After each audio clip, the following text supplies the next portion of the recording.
Tahukah kamu ketua klan Shao terkuat di masa lalu? Dia adalah Xiao Xuan, seorang kultivator terkuat di benua Doqi pada masanya, yang melebihi 4 kultivator terkuat dari eksistensi puncak benua Doqi.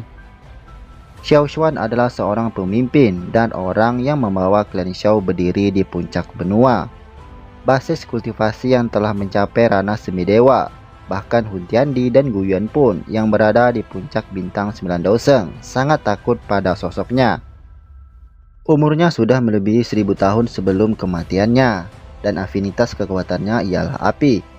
Kultivasi bintang 9 Doseng puncak, namun kekuatannya lebih dari puncak 9 Doseng biasa. Dan dia sudah bisa dikatakan sebagai semidewa. Asal klan Shao, afiliasi klan Gu, lembah api pembakaran. Berikut fakta dari Xiao Xuan. Fakta pertama, ia adalah pemegang pertama batu giok dewa kuno Toshe. Batu giok dewa kuno dulunya adalah satu bagian sebelum dipecah menjadi 8 bagian untuk menghindari terjadinya peperangan antar 8 klan kuno. Fakta kedua, ia juga merupakan pencipta teknik rahasia Skyfire Mysterious Change.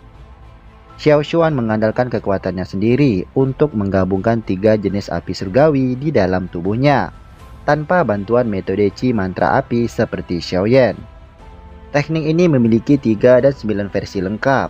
Jika digunakan oleh orang di luar garis keturunan Dou di klan Shao, mereka hanya perlu mempraktekkan hingga langkah ketiga. Namun jika digunakan oleh klan Shao, mereka harus melatihnya hingga langkah ke-9 untuk membuat tato klan. Kemudian teknik ini diberikan kepada pemimpin Burning Flame Valley oleh Xiao Xuan sebagai bentuk persahabatan antara kedua belah pihak. Namun yang diserahkan adalah versi tidak lengkap yang hanya mencakup 3 langkah awal. Fakta ketiga, Xiao Xuan bukan mati dibunuh, melainkan efek dari ledakan 3 jenis api surgawi di tubuhnya. Saat ia berkultivasi setelah memasukkan semua Dou di Bloodline Clan Shao untuk menembus Dou Di, dia terkena serangan balik karena memaksa untuk menembus penghalang Dou Di. Kemudian dia terluka parah, dan pada saat yang sama klan Hun yang dipimpin oleh Hun Tiandi memanfaatkan situasi untuk menghancurkan klan Shao. Pada perang besar tersebut, Xiao Xuan seorang diri melawan Hun Tiandi dan 4 iblisnya dengan kondisi terluka berat.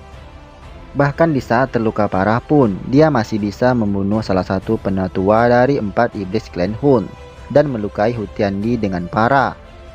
Sayang sekali kondisinya yang sudah terluka parah dan Dou Qi-nya yang terkeras habis untuk melawan 1 bintang 9 Doseng dan 4 orang bintang 7 Doseng. Xiao Xuan sudah menebak jika ia terus bertarung maka dia akan kalah.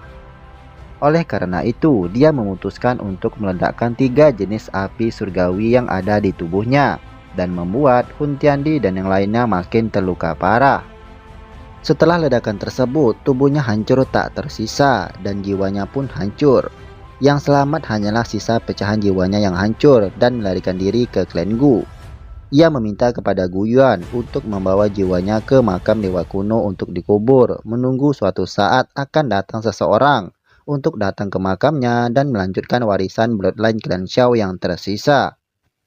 Dan itulah ringkasan singkat tentang legenda benua Doqi Xiao Xuan.